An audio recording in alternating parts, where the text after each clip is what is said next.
Yes! Thank You, Happy Birthday by KG Elephant does in fact hold up. Thank You, Happy Birthday by KG Elephant holds up. This record is amazing. This is one of my favorite records of all time. It's better than the first record. The first record's really good and super, nice and happy, but maybe I'm a little edgy right now, so I put it above the first record. Because this record is edgy. This record's edgy. Ooh, it's punk. It's alternative. It's hard rock. It's hard alternative punk. It's whatever word you want to make up for it, but it's really good. So whether you're a longtime rocker trying to see what Gen Z thinks, or you're a Gen Z, you're a TikTok kitten, and you want to figure out what's good rock music, I heard a couple things. I'm going to click this thumbnail, or I'm going to listen to this podcast, or I'm going to watch this little TikTok, whatever the heck version of this you're watching right now. You're in the right place, because I'm going to give you new bands to listen to, new songs, and I'm going to give you the Gen Z perspective, or at least as I see it, okay? So today we're going to break down Thank You, Happy Birthday by KG Elephant. But before we start, I'm going to move down so you think I'm short. Guys, I'm down here now. Okay, no, I'm kidding. Let me move my chair up. Whoop. There we go. Need a little bit of water, but so today here we're going to break down what's up with Thank You, Happy Birthday. But before we do, make sure to send this video to a friend who needs better music taste or who has never heard this record before. Send this video. You've got 5, maybe, 7 seconds. 7 seconds to do that, okay? 7, 6, 5, 4, 3, 2, 1. Did you send it? Seriously, did you send your friend this video yet? Because that's a very important part. You did? No. Wait, really? You did? Oh my God, congrats. Thank you. Thank you so much. I can't believe you would do that. That's so nice of you. You're so cool. You're so cool. Can we get married now and kiss and then really start to feel up on it? Anyways, just kidding. Just kidding. That's what my therapist tells me to say. My therapist, his name is Doug. I know, right? Doug for a therapist? It's I need a new therapist. You know what I need that? I need my new therapist called Thank You, Happy Birthday by KG Elephant. See, it's always something. I'm listening to this album right now in my ears, and this song hits me even as a 9, 10-year-old when it came out, and I heard It's Always Something.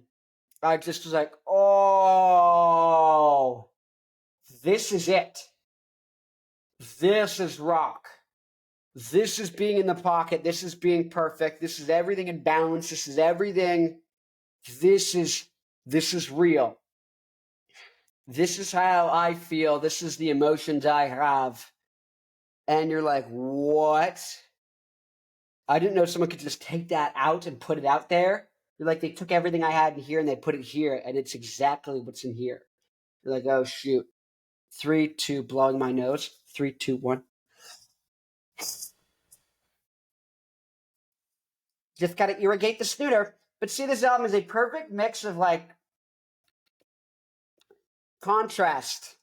It's when you put two things together that don't really go together, and you see where they're similar and where they're different. You compare and contrast. But you may be wondering, what do I mean by that? What I really mean is, this record to me reminds me of the comic book Watchmen. Now, for you TikTok kittens out there, there is a movie version of Watchmen directed by Zack Snyder, who started, the DC Comics movie adaptations that came out when we were in middle school through high school.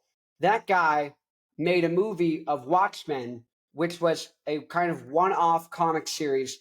And to me, the thing that really made Watchmen interesting, reading as the book form or even on HBO, which is just now called Max, they have a kind of moving audiobook or a moving comic book where basically they took the frames and they kind of animated them a little, and they have one guy reading all the different voices, almost like a storybook, a bedtime story.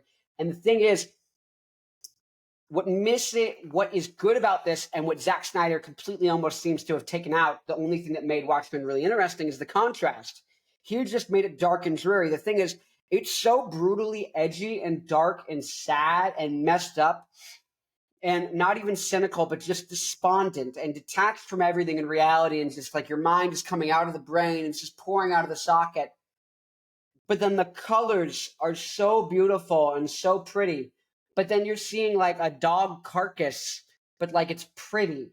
It's like such a crazy, weird juxtaposition. And likewise, I'm listening to Aberdeen right now. The first time I saw the music video for Aberdeen, I was probably like 12, and I was in the back of my parents' car, and it was one of those big cars that has like the screen.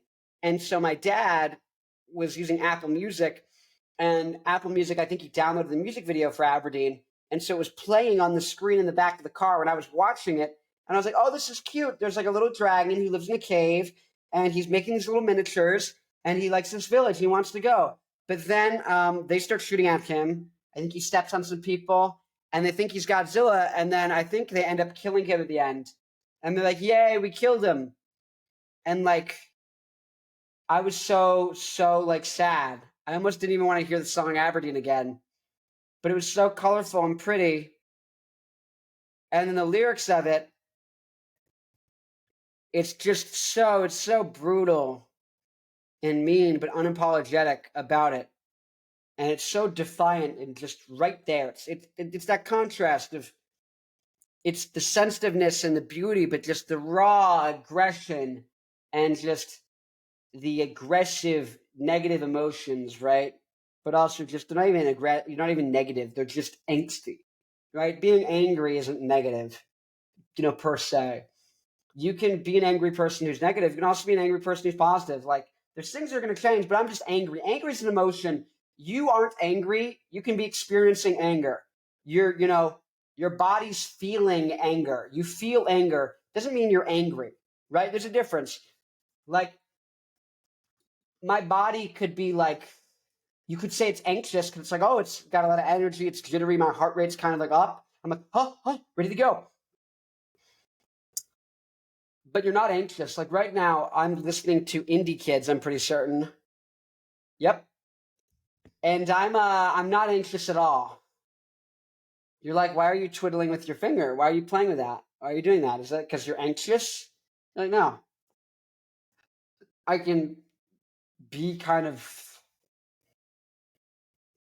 up gear, if you will, but not really be anxious. You don't need to label every emotion you have as you, right? There's a difference. No, this is true. There's a difference between your emotions and your thoughts and you. The emotions and the thoughts are not real. They're lies, right? Your emotions, most of them disperse within like 30 to 45 minutes. You stop having an emotion, right? Unless you're purposely triggering it over and over again. But even then, it's like, well, it's clearly you're triggering it. So stop triggering it and then wait 30, 40 minutes. It's probably gone. And then your thoughts, they aren't even real, right? So like right now, I'm doing this video and I'm talking about Thank You, Happy Birthday, one of the greatest records. I would say Cage Elephant's best record, easy, hands down. It's 11 out of 10. The first record's 10 out of 10, but this is an 11 out of 10. This is amazing. And here's the thing. I'm thinking about how I heard the Aberdeen music video and I saw it. I heard this record and I saw the Aberdeen music video when I was like 10 or 11. I'm thinking about that. But that memory isn't even real. In the sense that every time you remember something, you're rewriting the data that was there about what happened and what your memory was. And you're recreating, you're taking it, you're rewriting it with a new version of you remembering it and then pasting it there. Because I actually remember I was much more sad about that. When I went to go tell the story, though, I felt pretty fine. I thought it was interesting that Aberdeen had that characteristic. But now I remember this detail that I didn't actually remember the first time. And I remember actually I got really sad. And I didn't like the fact that I saw that music video. So maybe you don't even watch the music video either. Didn't really, you don't watch things if you don't want to. And I know it seems obvious, but like, if somebody's going to put you in a bad mood, you don't need to watch it to say that it was going to put you in a bad mood. You're like, I just didn't watch it. Not gonna. Boom. Mic drop. Mic drop. Dropping the mic and moving to my chair. You guys are like, it's been 10 minutes straight. Is this man stop talking? What if he drinks water?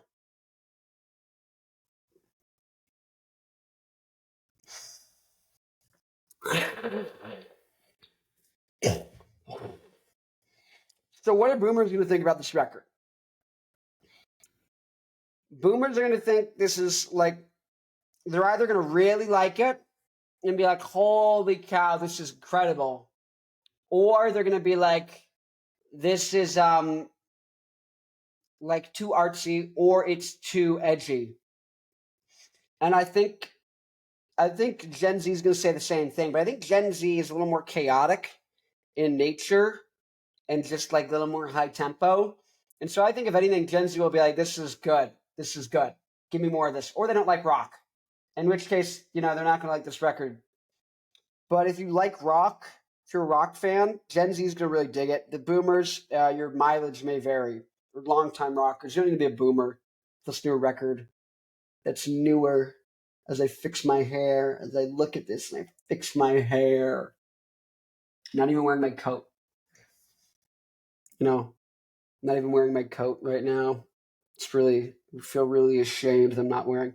Do you know I'm best friends with the lead singer of Cage the Elephant? I don't know if you guys ever knew this. Do you guys know that? You guys don't know this? I'm actually best friends with my friend, the lead singer of Cage the Elephant. Oh, you want to see a photo? Oh yeah, we hang out all the time. Me and the lead singer from Cage the Elephant, we really just have fun. It's like so much fun.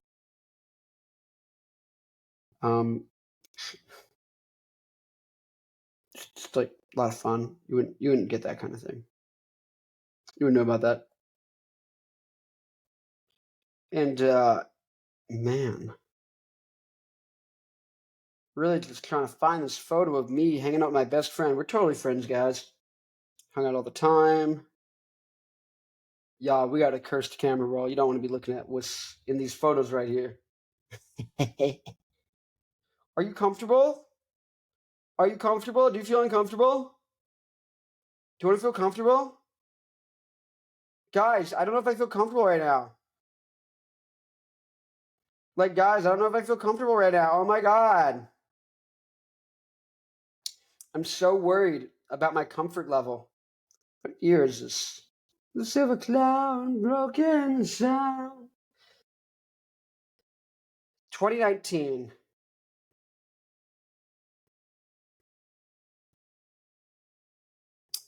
Okay.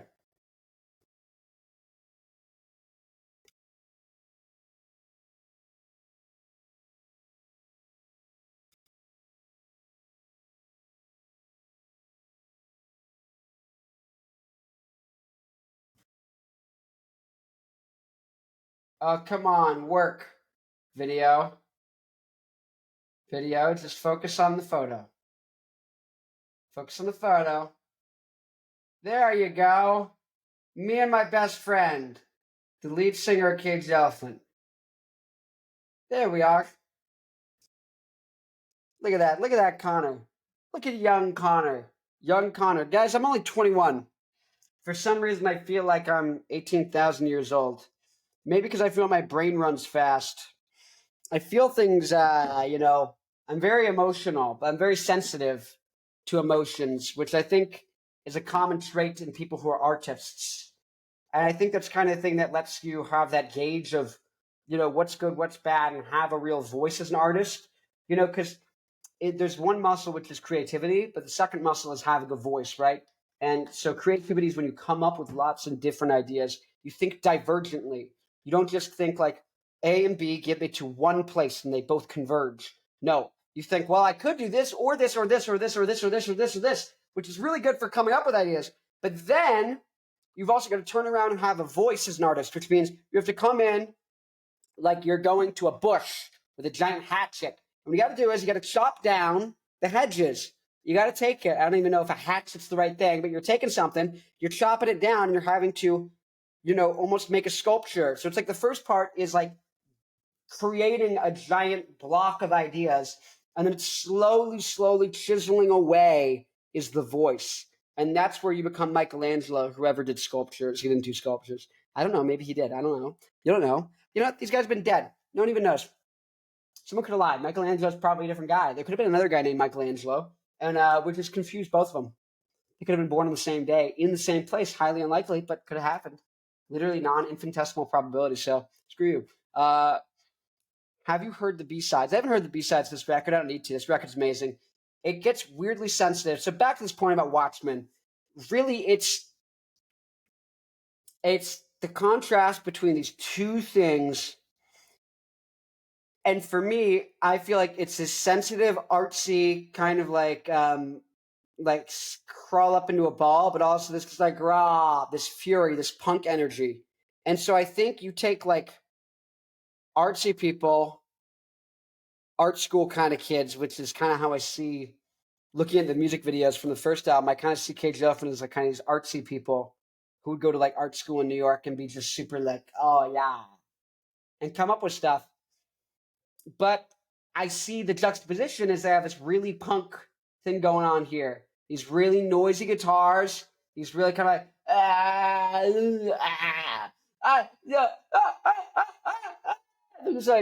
they're just kind of like free flow and they're just kind of going. And so there's a juxtaposition of like these kind of like raw, vulnerable, like not flattering emotions, with like the big, loud, noisy thing where it's like bold in your face, like that.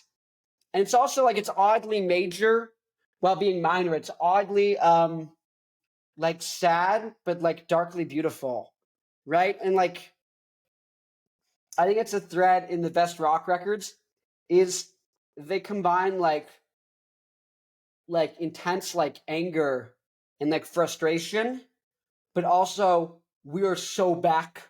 Oh, we're so back. Like you mix those two things. You mix like a negative, like festering, dark, deep emotion with like the powerful triumph. I think you really can have triumph and then you've got, someone else.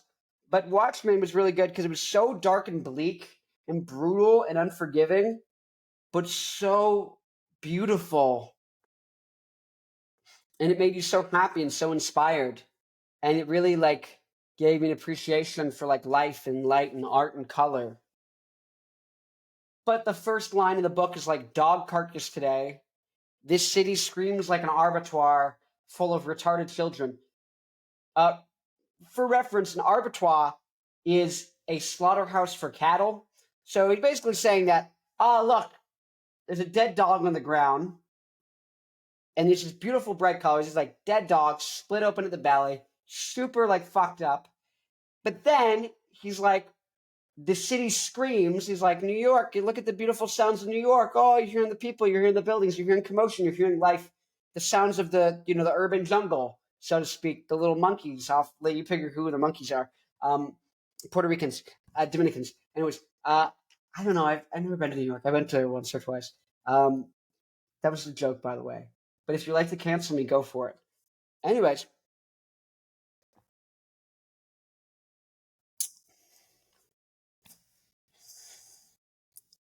This is Rorschach from Watchmen. Ironically, the Rorschach test is that there's nothing really there, but if they ask you to look for something, a therapist asks you to look at it and say, what do you see here?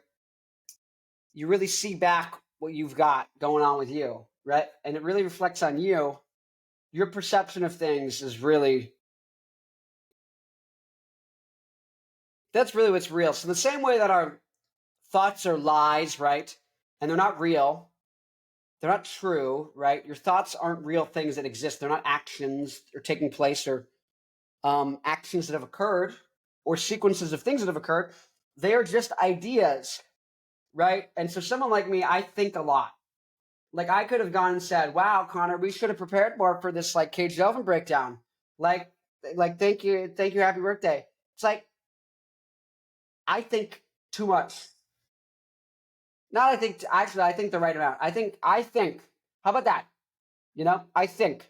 Because there's no utility in putting a weighted connotation on it. There's nothing useful of me going, I think too much, or I don't think enough, or it's What actions do I need to take to get what result that I want to get?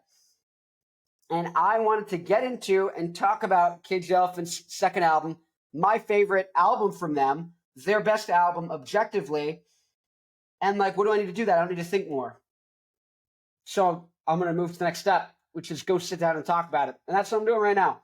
The thing is, Sell Yourself is amazing. It's really chaotic, but it's a really good way to clear a room at a party. Always Something, brutal, good, amazing. Aberdeen, Shake Me Down, amazing. Sell Yourself, and then Around My Head. I would say those are the ones you want to listen to if you've never heard this record before. If you're like a TikTok kitten and you like, oh, I like Arctic Monkeys AM, I love like Do I Wanna Know, listen to the third Cage the Elephant record, Melophobia, the next one. And if you really like that and you're like, yeah, but like I could go a little heavier, like a little bit more aggressive, a little harder edge to something, then go listen to the first record. Gonna be good. You know, you're like, I like Led Zeppelin, go listen to that. Good. Perfect kind of thing. If you're like, I like punk and I like hardcore and I like new metal, I like things that are like much more like aggressive and in your face and like a harsher guitar palette, high distorted sounds. I like things that are dissonant, kind of off-putting, like just really chaotic. Go listen to Thank You, Happy Birthday. But maybe, you know, if you're really just here to listen to this record, listen through the whole thing.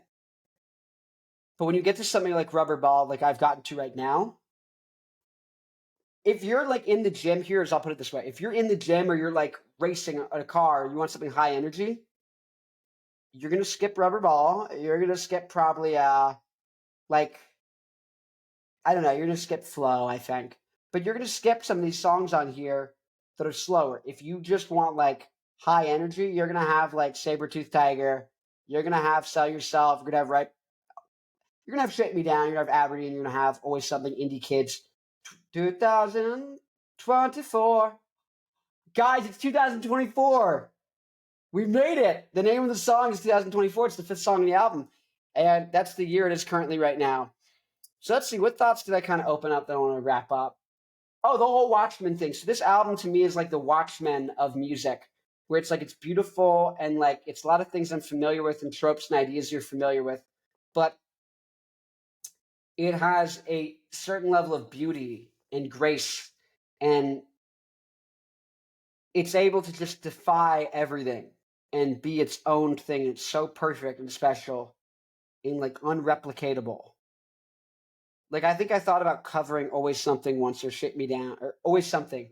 And it's just like you begin to approach it and you realize there's so many layers of guitars and different things there. You're like, it's so singular in its perfection. And when I say perfect, I don't mean in the sense that it's technically perfect. Like you couldn't have like improved certain little things here and there. It's like, I mean in the fact that it's a 10 out of 10. It's amazing. It works. It hits the target. It hits the thing. Anytime you put on this record, unless you've listened to it 30 times in a row within 3 days, like outside of that circumstance, if you put on this record, it's going to get you exactly where you need to be, right? And if you just do, you know, those higher energy songs and skip the ones that are slower, this is really good workout rock music. This is really good. Now, if you need something that's going to like get demons out, I would use this record. Yeah, especially. I'm going to skip to like, let's do Sabertooth Tiger. Oh, come on. I take back everything I said. You're going to fight demons and save the world from the demons on Mars when you listen to Sabertooth Tiger. This is amazing. This is what we want to do. This is what we want to be doing. It's so good. So good. You want to be doing Sabertooth Tiger. This is what you want to be doing.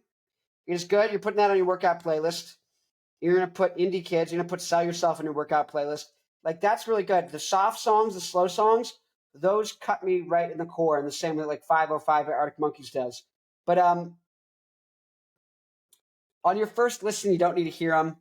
I would send this to a friend who's like, first album was good, but it's a little soft for me. I want something more aggressive. I'm angrier. This record is amazing. This record is perfect. Do I think Gen Z will like it? Yeah, I think we already talked about this. I think Gen Z is gonna like this because it's got that thing. Either gonna be Melophobia people or they're gonna be Thank You Happy Birthday people. You're probably gonna like both, but one of them is gonna be like really your jam, and the other one. Here's what it is: if you like Thank You Happy Birthday, you're gonna like Melophobia as well, just because it's good. But I think the Melophobia people will get scared off by this record, and I kind of like that. I kind of think if you like this record, um, you're my people. If you like Melophobia and you don't really like this record, or the first record, or the first two Arctic Monkeys albums, then it's like you're entitled to listen to whatever you want to. But I don't think you make rock music, even if you're in a band and you don't like this record and you don't like Elephant by the White Stripes, you don't like the first two Arctic Monkeys records, like none of these records you like, then what you do, I don't think is rock. You probably call it surf rock or indie. I just think you're in a band that does like unimpressive, probably lousy pop music. Some people do like indie pop though, really good, or like indie rock without a lot of distortion, without being super aggressive, and it's really good. Like my friends have a band called Practically People in Arizona, and I really like that. I also really like the band Foxtide from San Diego. Elijah from Foxtide's incredible. He's a genius. But that's the thing is like the people who make that stuff that's not rock or less like hard rock, that's like more on the softer like indie rock side, alternative, not even alternative rock, just alternative, like anything from alternative to alternative rock. That whole thing, really good. But it's just like the people who make that good are people who are just incredible musicians and they can get away with doing that style because they like doing that style. But in general, I find like that style attracts like either people who just are bad. I think they have bad taste. They have their voice and what they choose to chisel and leave away. I think is typically garbage. It's typically bad. I don't like surf rock, indie rock, that kind of thing. Do I think you can do it well? Yeah. Like, do I like metalcore? Not particularly, but do I like some Asking Alexandria, some Backwards, some All That Remains? Like, are there stuff I like? Do I really like whatever the one song is from Bring Me the Horizon? Not Can You Break My Heart, or whatever.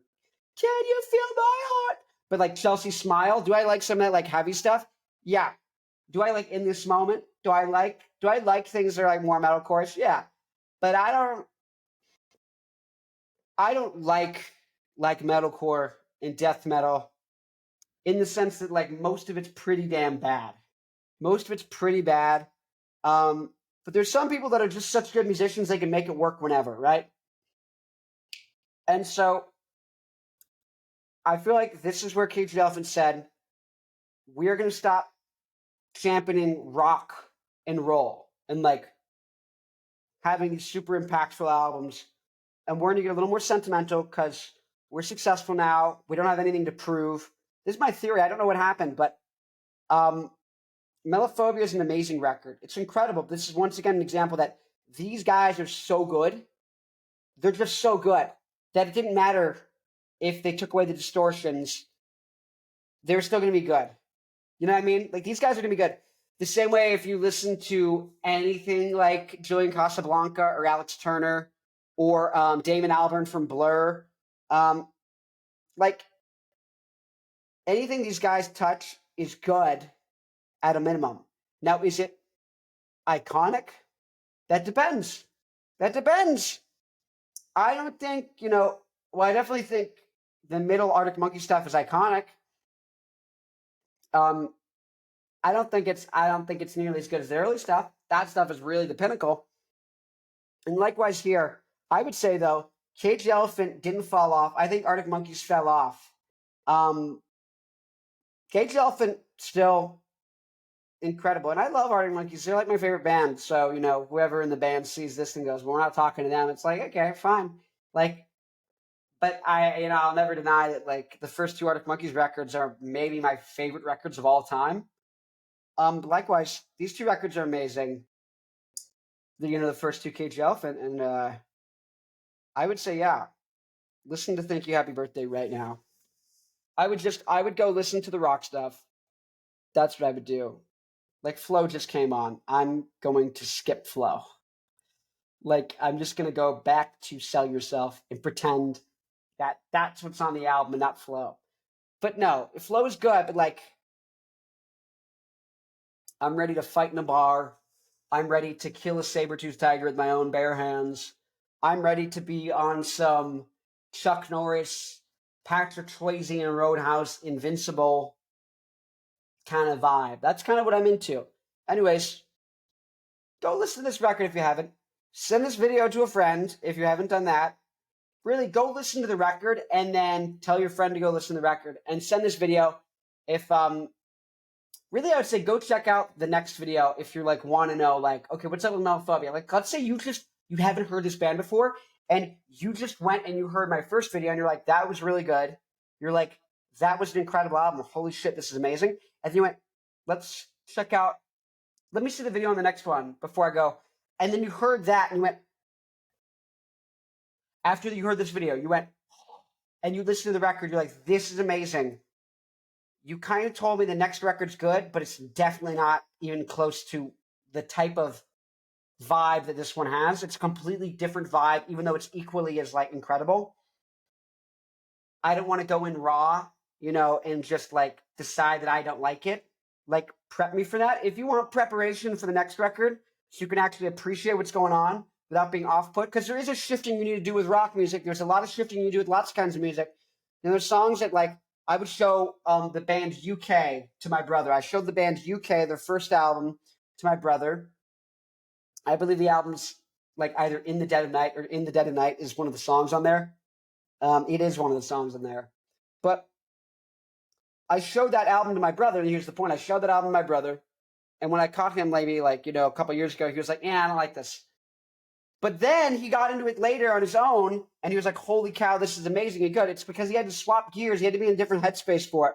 And so if you go from the first two records and you go straight into that third record, you're probably not going to be in the right headspace for it. Especially if you heard Cigarette Daydreams a lot and you're like, that's kind of like stupid and not kind of my thing. I don't think that record's going to have anything like more aggressive and heavy and distorted on it. Trust me, it does. Like, I think the fourth song, like, let me check. But let me tell you, what is it? It's Just Forever with Alison Mosshart. I believe she's from The Kills, which is more of like a garage rock punk band. That song is so... Like, that matches kind of the tempo. Oh, Teeth. Teeth. Ironically, the song before Cigarette Daydreams is probably the most aggressive punk hardcore song on Melophobia, the next record. Melophobia has an incredible album cover. And we'll go into all of this on the next video. But right now, go listen to Thank You, Happy Birthday. Okay? You're going to listen to it, and then you're going to come back, and you're going to go straight to my Melophobia video. Okay? Cage the Elephant, Melophobia. Okay? We've got 5 seconds. 5, 4, 3, 2, 1. Did you do it? Did you click it? Did you do it? Did you do it? Did you do it? Did you do it? Did you? You did it? You did it? Thank you.